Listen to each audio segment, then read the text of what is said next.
Halo pemirsa, Anda menyaksikan Info Dunia dengan sejumlah informasi dari mancanegara. Bersama saya Ayu Pratiwi, inilah Info Dunia selengkapnya.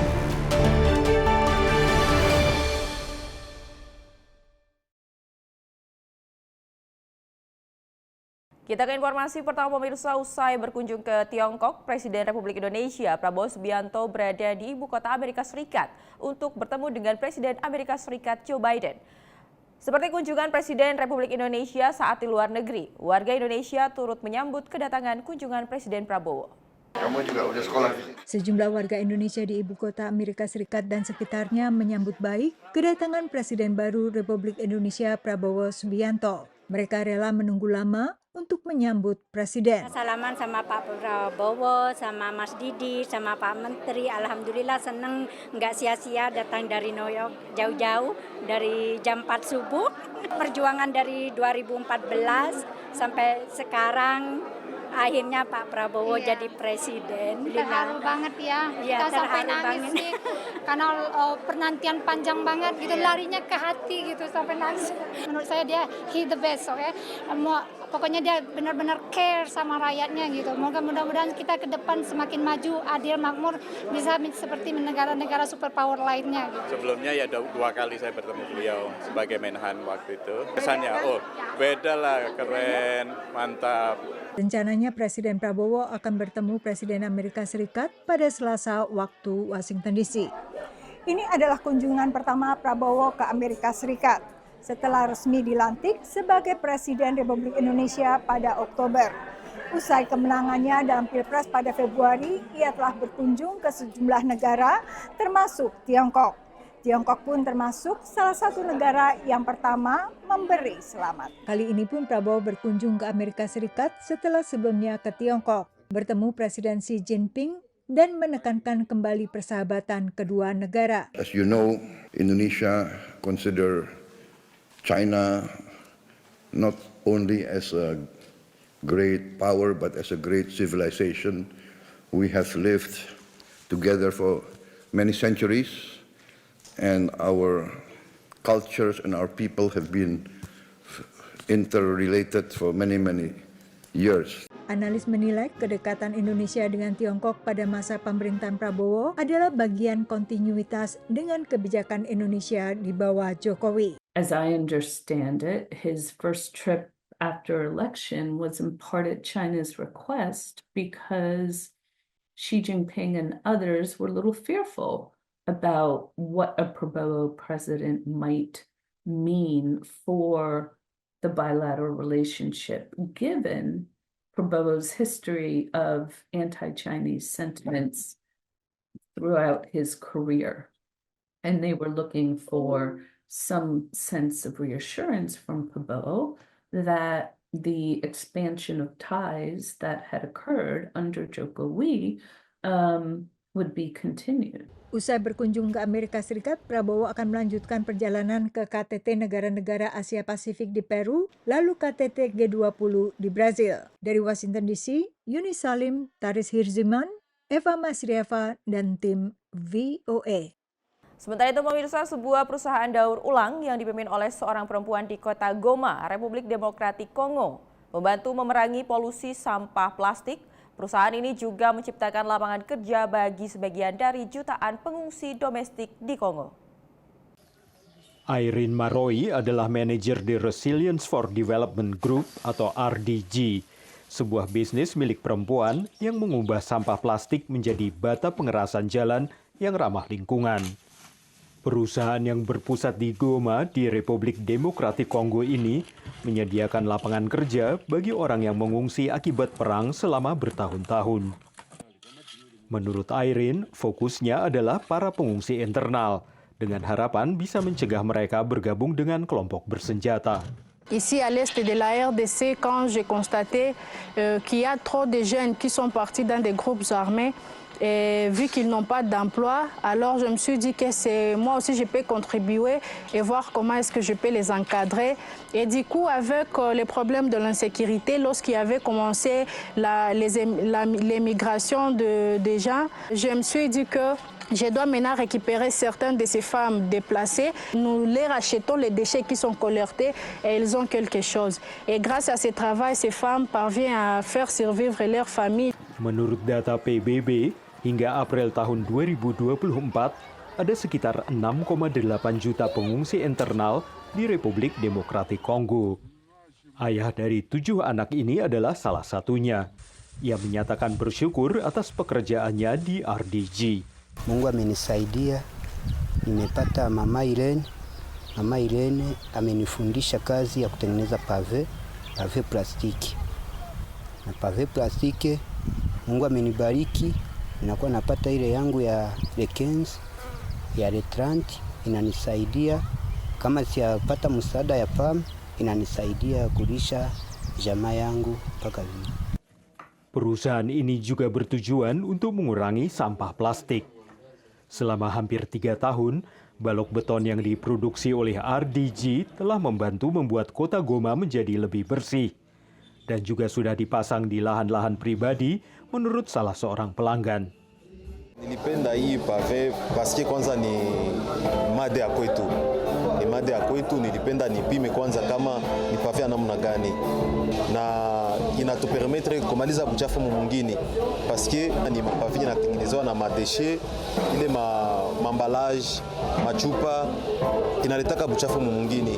Me sa mtu anakamata ile conception ya kutumika ndani pave inatusaidia aussi kurendre vile iko propre.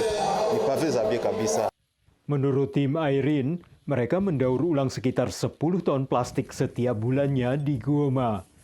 Ia mengatakan ia mencapai 2 tujuan, yakni memerangi sampah plastik dan membantu orang yang mengungsi akibat perang menjadi lebih mandiri.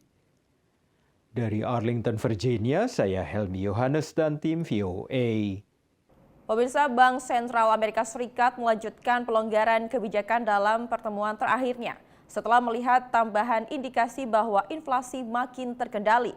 Tapi sebagian pengamat menilai iklim usaha ini saat ini masih restriktif dan bagi pemilik usaha yang ingin melakukan ekspansi. Sesuai ekspektasi banyak pihak, Bank Sentral Amerika Serikat atau Federal Reserve kembali menurunkan suku bunga acuan. Kali ini tak sebesar penurunan pada pertemuan September sebesar 50 basis poin. The FOMC decided to take another step in reducing the degree of policy restraint by lowering our policy interest rate by 0.25 percentage point. We continue to be confident that with an appropriate recalibration of our policy stance, strength in the economy and the labor market can be maintained, with inflation moving sustainably down to 2%. Pertemuan The Fed berlangsung tak lama setelah Pilpres Amerika Serikat yang dimenangkan Capres Partai Republik Donald Trump. Tapi Bank Sentral menekankan kembali perkembangan seputar Pilpres tak akan mempengaruhi kebijakan selanjutnya. In the near term, the election will have no effects on our policy decisions. As you know, many things affect the economy, and anyone who writes down forecasts in their job will tell you that the economy is quite difficult to forecast looking out past the very near term. Here, we don't know what the timing and substance of any policy changes will be. We therefore don't know what the effects on the economy would be. Suku bunga acuan kini berada pada level 4,5 hingga 4,75%. And so it looks like they're traveling towards a goal of around 4%. So that gives us another couple of rate cuts over the next probably several months worth of time, and then a recalibration. The balance between the two mandates is definitely coming back into their statements. Jerome Powell menekankan The Fed tetap fokus pada mandat gandanya, yaitu stabilisasi harga dan penciptaan lapangan kerja maksimal. Pertemuan selanjutnya bagi Bank Sentral akan berlangsung pada pertengahan Desember, sekaligus menjadi pertemuan terakhir untuk 2024. Pengamat masih berbeda pendapat akankah The Fed menurunkan suku bunga lagi sebesar 25 basis poin atau mempertahankannya pada level sekarang ini. Yang pasti The Fed selalu menekankan akan selalu memperhatikan data terkini yang masuk. Apapun keputusan The Fed pada Desember, analis mencermati iklim usaha saat ini masih relatif restriktif. GDP is slowing. We're seeing labor data slowing. It's not quite there yet. So it's all good feelings and good vibes, and that's great. That momentum can last for a while. but we want to start to see the actual fundamentals catch up to where the market is currently priced in. The reality in this moment is we're still in a restrictive rate environment. We have seen bankruptcies increase 30% year over year, and that's under the weight of the higher cost of capital. Data terkini dari Departemen Tenaga Kerja menunjukkan perlambatan drastis penciptaan lapangan kerja. Meski analis mencermati bencana beruntun Hurricane Helene dan Milton, serta mogok massal raksasa dirgantara Boeing mendistorsi angka Debtnaker. Dari Washington DC, Nova Purwadi dan tim VOA. Kita beralih ke informasi selanjutnya, pemirsa. Musim gugur menandai migrasi ratusan juta burung di Amerika Serikat. Dari kawasan utara yang dingin ke kawasan selatan yang lebih hangat. Meski begitu, banyak burung terluka ataupun mati karena bertabrakan dengan gedung-gedung tinggi. Berbagai upaya warga menyelamatkan burung-burung tersebut dilakukan. Burung pipit putih ini tampak linglung dan kebingungan. Kemungkinan besar ia adalah korban tabrakan jendela yang ditemukan dalam keadaan syok di trotoar pusat kota Chicago. Setiap musim gugur mulai bulan September, kelompok-kelompok konservasi di Chicago menemukan ratusan burung di jalanan kota, terbunuh atau terluka setelah menabrak gedung-gedung.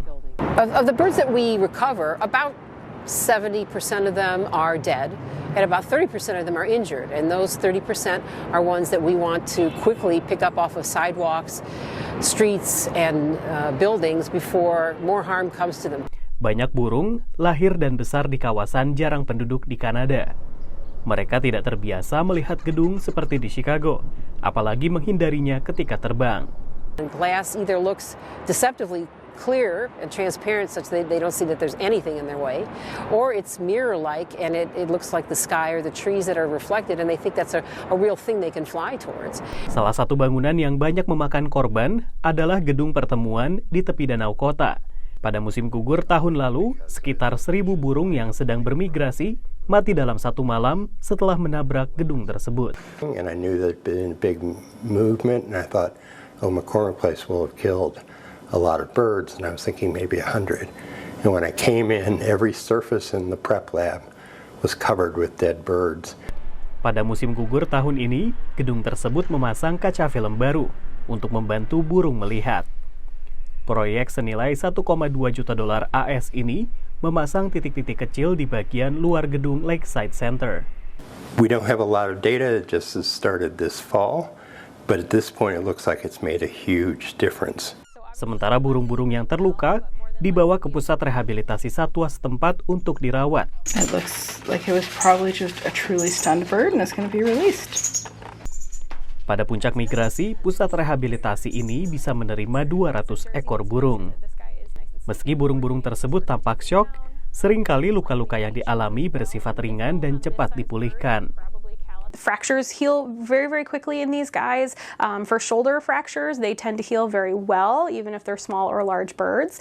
Soft tissue trauma generally heals pretty well. Berkat kerja keras para sukarelawan yang menyisir jalanan, pemilik gedung yang merenovasi bangunan, dan keterampilan staf dokter hewan, banyak burung yang dapat kesempatan kedua untuk melanjutkan migrasinya. Sebanyak 150 juta burung melintasi Chicago dan kawasan sekitarnya dalam migrasi musim gugur. Namun, kawasan tersebut selain memiliki gedung-gedung yang tinggi, juga memiliki polusi cahaya yang tinggi. Karena itu, sejumlah inisiatif Lights Out atau mematikan lampu-lampu gedung di saat musim migrasi digalakan. Dan saat ini sudah ada lebih dari 40 inisiatif Lights Out di Amerika Serikat dan Kanada. Dari Washington DC, saya Rio Tuasikal dan tim VOA. Terima kasih Anda masih bersama kami dalam Sinpo Dunia. Pemirsa, Presiden Republik Indonesia Prabowo Subianto berkunjung ke Amerika Serikat yang memiliki pemerintah baru di bawah mantan presiden yang kembali terpilih menjadi presiden, yaitu Donald Trump. Lantas, bagaimanakah potensi hubungan antara kedua negara, terutama dengan sikap Trump yang selama ini terhadap Tiongkok? Dengan kemenangan Donald Trump dalam Pilpres Amerika Serikat, maka sebagai mitra dagang dekat Tiongkok dan juga mitra strategis komprehensif bagi Tiongkok maupun Amerika Serikat, Indonesia di bawah Prabowo Subianto berada dalam posisi sulit. Trump may push them to try to explicitly decide which superpower to align themselves with, which is something that no none of the major Southeast Asian countries other than the Philippines is not in line with Indonesia's historical commitment to non-alignment and to having many friends and few enemies. Pada saat yang sama, penekanan Trump pada hubungan pribadi dengan pemimpin negara lain bisa mendekatkan kedua negara. Yes, sir, and I also had the honor of hosting Mr. Jared Kushner, and I hope to keep in touch with him. That's good. Well, whenever you're around, you let me know, and I'd like to also get to your country sometime. It's incredible, the job that you're doing is incredible. Apalagi dengan latar belakang militer Prabowo. Trump kind of like former military, like macho, strongman type leaders. He's talked about leaders like that all over the world that he likes. And Prabowo definitely fits into that type, even though he talks now about being a grandfather and all of that, he still definitely fits into that type. Saat masa jabatan pertama Trump, pemerintah Amerika Serikat juga kembali menerima Prabowo, yang saat itu Menteri Pertahanan, untuk menegosiasi pembelian peralatan tempur. Saat pemerintahan Joko Widodo sebelumnya, Indonesia lebih banyak mengacu ke Tiongkok untuk hubungan dagang dan Amerika Serikat untuk pertahanan. Pemerintahan Republik Indonesia di bawah Prabowo Subianto belum genap sebulan, tapi sejumlah langkah pendekatan telah dilakukan Prabowo tak hanya ke Tiongkok, tapi juga ke Rusia lewat forum BRICS. Masuknya Indonesia sebagai mitra BRICS bisa mengundang kecurigaan di Barat. On the BRICS, some people will be concerned about it because they look at the BRICS and they see Russia and China and Iran and some, problematic actors like Iran, and will not be thrilled about other countries joining it. My personal perspective is that, again, let's not overreact because I don't think Indonesia and India and Brazil and others are joining some, anti-Western alliance here. Pada saat yang sama, Indonesia juga tetap aktif berhubungan dengan Barat, termasuk secara bilateral maupun forum seperti APEC dan G20. What matters more is ensuring a good substantive relationship between the United States and Indonesia. And that can happen at the same time that there's a good substantive and positive relationship between Indonesia and China. No problem. Satu yang tetap bisa mendekatkan Indonesia dengan Amerika adalah klaim teritorial Tiongkok atas Laut Cina Selatan, yang tumpang tindih dengan zona ekonomi eksklusif Indonesia di Laut Natuna Utara. Dari Washington DC, Yuni Salim dan tim VOA. Sementara itu pemirsa, meski Tiongkok dan juga negara barat mendorong pengembangan kendaraan listrik, mobil bertenaga bensin masih mendominasi pasar Afrika. Produsen mobil Tiongkok juga berupaya menembus pasar Afrika Selatan dengan harga menarik dan menurut sejumlah dealer ini bisa menjadi geseran merek kendaraan yang lebih mapan. Ross Gray mencari SUV bertenaga bensin yang sesuai dengan keluarga mudanya dan pekerjaannya yang banyak terlibat di lokasi pembangunan. The reason I'm looking at something like this, the Chinese vehicles, is because first of all the price. It's a lot cheaper than your big brands. Rata-rata harga SUV Tiongkok sekitar setengah dari harga beberapa merek mapan dari negara lain. Ralph Heibner, manajer penjualan regional Bike, mengatakan harga mobil bertenaga bensin Tiongkok ini menarik pelanggan datang ke dealernya. Not cheap in a sense that they're dumping product in South Africa, but affordable in terms of monthly payment, because for the South African consumer it's not about the full price of the vehicle, but what am I paying on a monthly basis. That has to do with economics. Merek-merek Tiongkok telah menjadi pesaing serius di industri otomotif Afrika Selatan, menurut Mary McGeer, tenaga penjual untuk merek Tiongkok lainnya, Haval. I do know a few that are closing down because of the Chinese dealerships that are opening up. We're booming, if I can say that. Di masa lalu, banyak konsumen Afrika Selatan waspada terhadap kualitas kendaraan buatan Tiongkok, tapi kebiasaan membeli mungkin telah berubah. Menurut Ross, ia lebih nyaman dengan kualitas buatan Tiongkok saat ini. Ada juga alasan lain yang lebih lokal untuk mempertimbangkan SUV buatan Tiongkok. Karena mobil terakhirnya, Toyota Hilux yang lebih mahal, dicuri. Being South Africa, the Chinese vehicles are not on the stolen list like the big brands are. Meski hanya sepertiga warga Afrika Selatan memiliki kendaraan, negara ini adalah pasar mobil terbesar di Afrika. Ford, Toyota, Volkswagen, dan Mercedes memiliki pabrik di Afrika Selatan yang memproduksi kendaraan untuk ekspor atau pasar lokal. Para pemain Tiongkok terbaru di pasar mobil mengganggu industri di sini, menurut NAMSA atau Dewan Bisnis Otomotif Afrika Selatan. In the last 5 years, we've seen an introduction of some very interesting brands that are coming into the country from China. And those brands have grown in the market and they've surpassed, in fact, many of our traditional brands that we have in the country. Menurut Michael, ada peningkatan 200% merek mobil Tiongkok bertenaga bensin yang masuk ke Afrika Selatan antara tahun 2019 dan 2023. Semakin populernya merek Tiongkok bukan berarti tanpa ganjalan. Tahun 2018 baik membuka pabrik di Eastern Cape, tapi produksinya dilaporkan terhenti karena pandemi, perselisihan tenaga kerja, dan kurangnya kesadaran merek. They're still in a setting up phase. They've obviously experienced some hiccups in getting that particular plant off the ground. Saat bisnis perusahaan mobil baik tersendat, Presiden Cyril Ramaphosa melihat ke masa depan yang lebih hijau dengan membujuk lebih banyak investasi dari Tiongkok, termasuk mendesak produsen mobil listrik BYD untuk membuka fasilitas mereka di Afrika Selatan. Dari Arlington, Virginia, saya Helmi Yohanes dan tim VOA. Pemirsa, warga di negara dengan 4 musim seperti Amerika Serikat sering mengalami depresi musiman.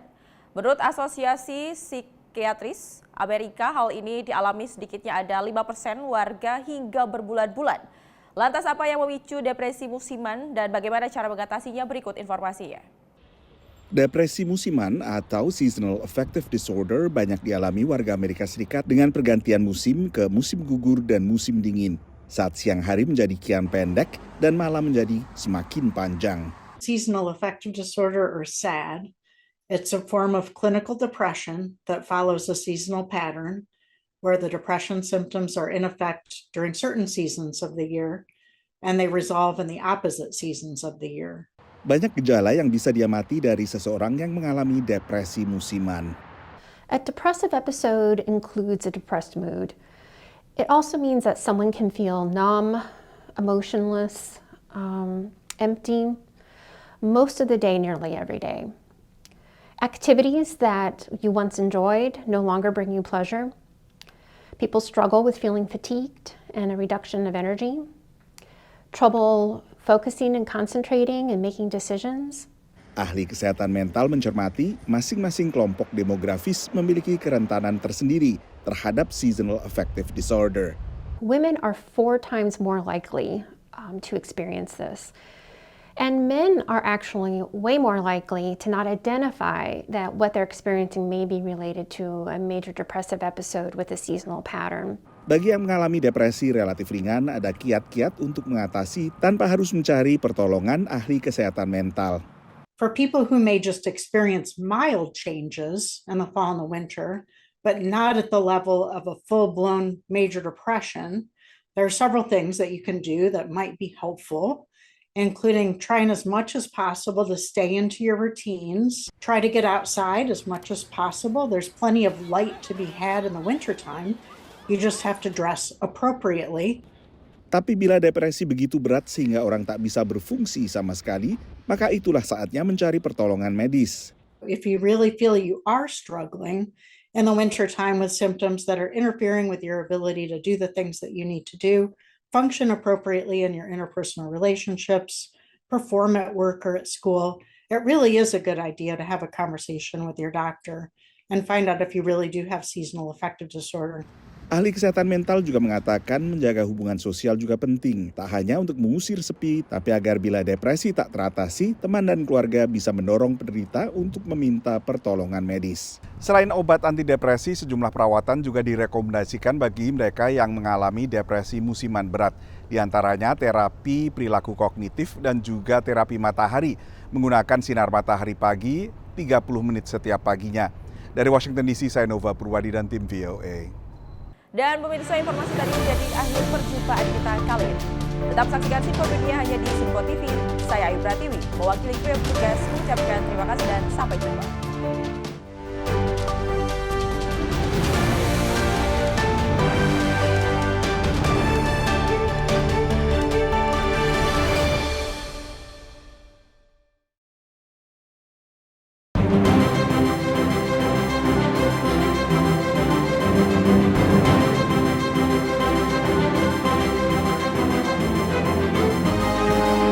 Simple TV, News, Sport, Entertainment.